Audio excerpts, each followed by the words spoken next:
Morning marvellous महिलास। आज हमारे साथ जो मार्वलस महिला जुड़ने वाली है उनका नाम एडवोकेट शिवांगी है। वो हमारे साथ मुंबई से है। जर्नी के बारे में हमारे साथ हमारे प्लेटफॉर्म पे प्लीज शेयर करें। नमस्ते, I am advocate doctor Shivangi Jarkar. आज मैं कुछ ऐसी चीजें बोलना चाहती हूँ क्योंकि बहुत सारी लेडीज, बहुत सारी महिलाएं, मेरी बहुत सारी दोस्त आज मुझे सुन रही है और ये मेरे लिए नवरात्रि के पहले दिन बहुत शुभ अवसर पे ये चीज हो रही है। ये सबसे बड़ी बात है।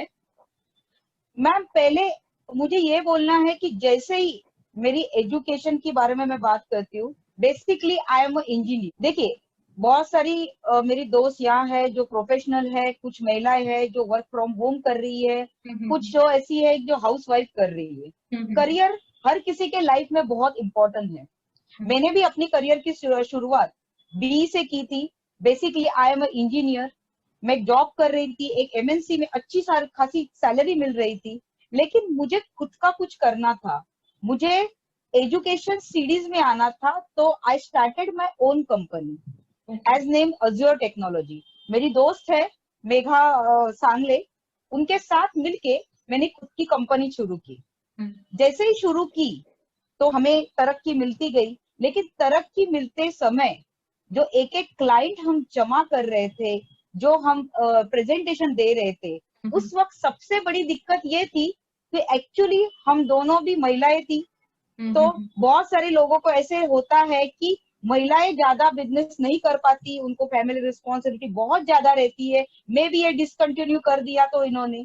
तो इसके साथ जैसे ही मेरा जर्नी शुरू हुआ, वी स्टार्टेड मेकिंग सीडीज। हम एजुकेशन सीडीज बनाते थे, एजुकेशन प्रेजेंटेशन करते थे, और उस दौरान हमें एक अपॉर्चुनिटी मिली कि खुद का एक बीपीओ शुरू करने की। And I wanted to start my own KPO, knowledge processing outsourcing. तो पहला स्टेप था कि बीपीओ।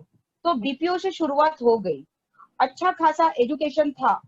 उन दौरान मैंने मेरा एमबीए आईटी कंप्लीट किया और पीएचडी कर रही थी, और मेरे खुद का बीपीओ शुरू हुआ।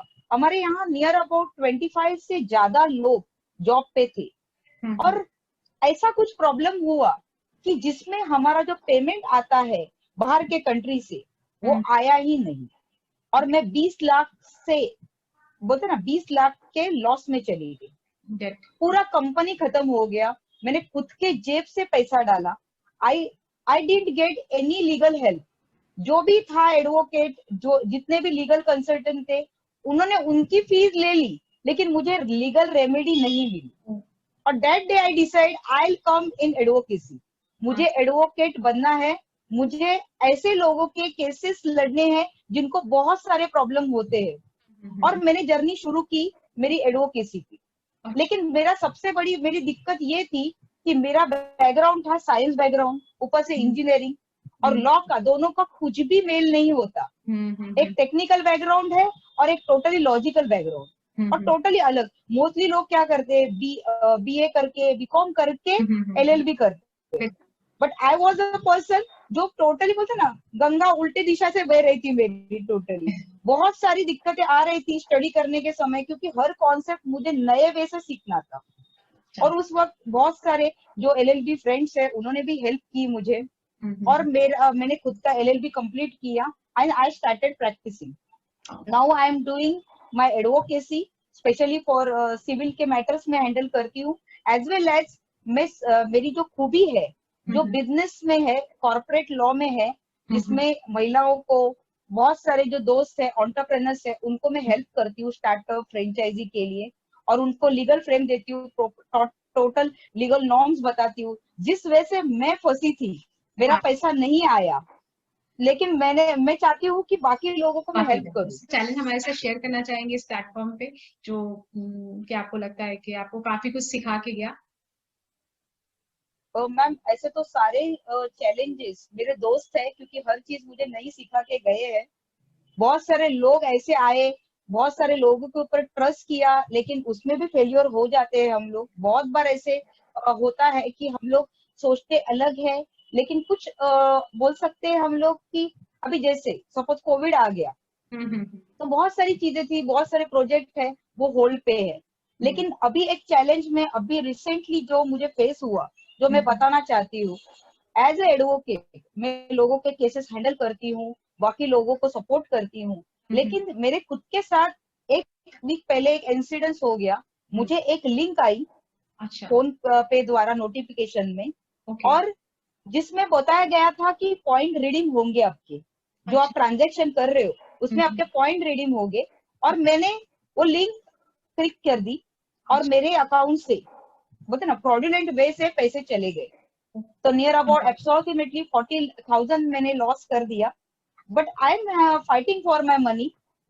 आज जमाना ऐसा हो गया कि बहुत सारी बेकारी बढ़ गई है, तो लोगों को ऐसे लगता है कि ये शॉर्टकट है, एक दूसरे को उल्लू बनाए। और जैसे मैंने सर्वे किया, जैसे मैं एफआईआर कर दी थी साइबर लॉ के साइबर सेल में, तो मुझे एक आइडिया आ गया कि ये जो फ्रॉडुलेंट वे से जो फ्रॉड होते हैं, जो कॉल आते हैं, वो मोस्टली महिलाओं को आते हैं, क्योंकि महिलाएं ज्यादा शॉपिंग करती है, महिलाएं सबसे ज्यादा मोबाइल वैलेट यूज करती है, और उसमें से उनको कैसे, और महिलाओं को ऐसे रहता है कि चलो पॉइंट मिल रहे हैं तो आगे जाके उसका फायदा कुछ हम लोग को मिल जाए। तो मैं सारी मेरी जो दोस्त है उनसे बताना चाहती हूँ, ऐसे कोई लिंक आते हैं, ओटीपी शेयर करने को अगर बोला जाए, या आपको कोई यूपीआई का आईडी का पासवर्ड बोला जाए, या आपको कुछ भी बोलते ना कि लालच दिया जाए कि आपको ये मिल रहा है वो मिल रहा है, तो please do not click any link, do not give any information, और ऐसे कोई स्कीम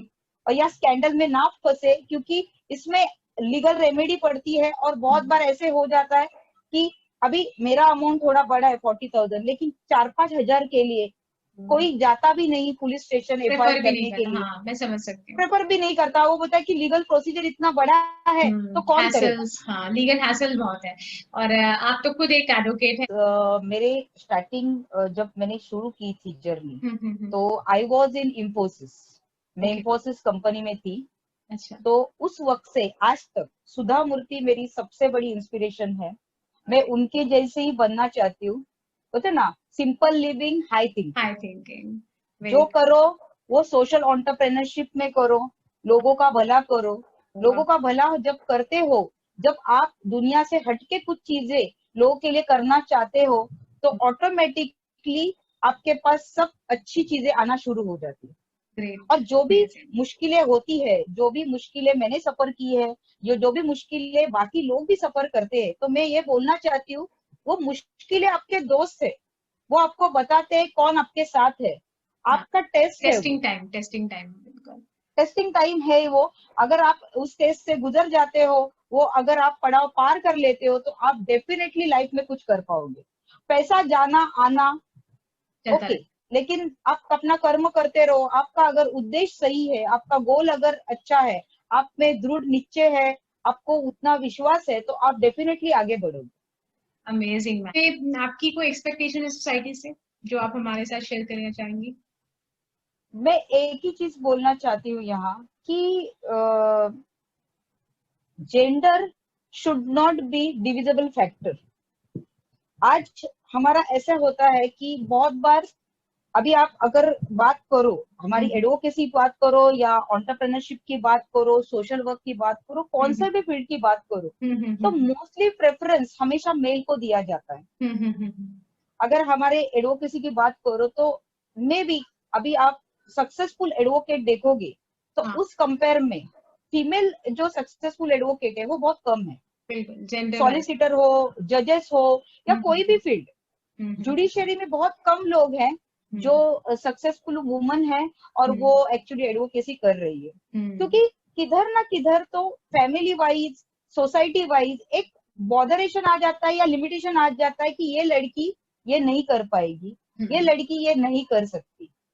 तो मैं ये बताना चाहती हूँ एज अ फीमेल कि ये जो चीज है, रेस्ट्रिक्शन है, वो नहीं होना चाहिए। जैसे एंटरप्रेन्योरशिप की बात करूं, तो बहुत सारी स्कीम गवर्नमेंट एक्चुअली प्रमोट कर रही है वुमन के लिए। तो मैं मेरी जो बहनें हैं उनको बोलना चाहती हूँ, अगर आप वर्क फ्रॉम होम करना चाहते हो, अगर आप आपका फैमिली मीन्स आपके फैमिली को सपोर्ट करके आप कोई चीज करना चाहते हो, तो इस वक्त बहुत सारे ऑप्शन अवेलेबल है। सिर्फ आपको उनकी जानकारी लेनी है, और कोई भी फ्रॉड में नहीं फंसना, लेकिन आपको कुछ ना कुछ तो करना है। बिल्कुल। आज इस 2020 के आफ्टर कोविड जो भी हमारा इकोनॉमिकल प्रॉब्लम चल रहा है, उसके बाद मैं चाहती हूँ मेरी सारी बहनें कुछ ना कुछ तो हमारी इकोनॉमी के लिए कंट्रीब्यूट करे, कुछ ना कुछ तो चालू करे। भले ही मैं भी उनका स्टार्टिंग पॉइंट थोड़ा स्लो रहे या उनको ज्यादा उनके पास इन्वेस्टमेंट ना रहे, वो कुछ, लेकिन कुछ ना कुछ तो करना चाहिए, क्योंकि आने वाला जो फ्यूचर है आपके बच्चों के लिए, उसमें आप अगर कमाओगे, आप अगर सेव करोगे, अगर आप कुछ करना चाहोगे तभी पॉसिबल, नहीं तो ये चेंज नहीं होगा। मैं मेरी पूरी बहनों को, जो मेरी इंडिया बेस हो या अब्रॉड बेस हो, जो भी महिलाएं जो ये शो देख रही है, मैं उनसे एक ही चीज बोलना चाहती हूँ, खुद को पहचानो। भगवान ने सबको कोई ना कोई खूबी दी है। अगर आप आपके घर को 100% देते हो, आप आपके फैमिली को 100% देते हो, तो आप खुद को भी 100% दो। उसमें से आपकी खूबी तराशो। अगर आपको प्रॉब्लम आ रहा है खूबी तराशने के लिए, तो आपके जैसा प्लेटफॉर्म या मेरे जैसा जो मैं डेवलप कर रही हूँ वो प्लेटफॉर्म है, या बहुत सारे प्लेटफॉर्म अवेलेबल है, तो उधर जाओ। उधर आपकी स्किल को लेके, आपके क्वालिटी को लेके, आप बोल सकते हो आपके हॉबीज को लेके आप उनसे बात करो और कुछ ना कुछ करने की कोशिश करो। देखो, कोशिश करने वालों की कभी हार नहीं होती। भले ही 2-3 बार गिरोगे, आपके बच्चे भी गिरे, आप भी गिरे हो बचपन में, लेकिन आप उठे हो, आपने बच्चों को भी उठाया है। तो आप उस तरह से सोचो और कुछ ना कुछ करो, क्योंकि दुनिया का उसूल है, जो चलता रहता है वही आगे बढ़ता है। पूरी टीम की तरफ से ma'am thank you so very much, it was lovely having you. Thank you. Will wish thank you कि मैम। कोई भी आपके साथ जुड़ना चाहे, जैसे आप लीगल इश्यूज को हैंडल करती हैं। मैम हमारा एक प्लेटफॉर्म भी आ रहा है। एक्चुअली हम एक सेक्शन 8 कंपनी, जैसे चेंबर ऑफ कॉमर्स होता है, वो शुरू कर रहे हैं। उसका इनिशिएटिव हम लोगों ने ले लिया है, उसका नाम बीस टाइक्यून है। तो अगर कोई महिलाएं हमसे जुड़ना चाहती है, उनको अगर एक्सपोर्ट में आगे बढ़ना है, इंटरनेशनल प्लेटफॉर्म पे जाना है, या नेशनली भी उनको कुछ हेल्प चाहिए, तो surely contact me, I definitely help them and guide them. तो यही सोच के साथ हम लोग जुड़ रहे हैं कि नए से नए जो वुमेन्स हमारे साथ आ रही हैं, वो अपने एक्सपर्ट नॉलेज से दूसरे को भी कहीं ना कहीं हेल्प करके जाए। Amazing talk ma'am, thank you so very much.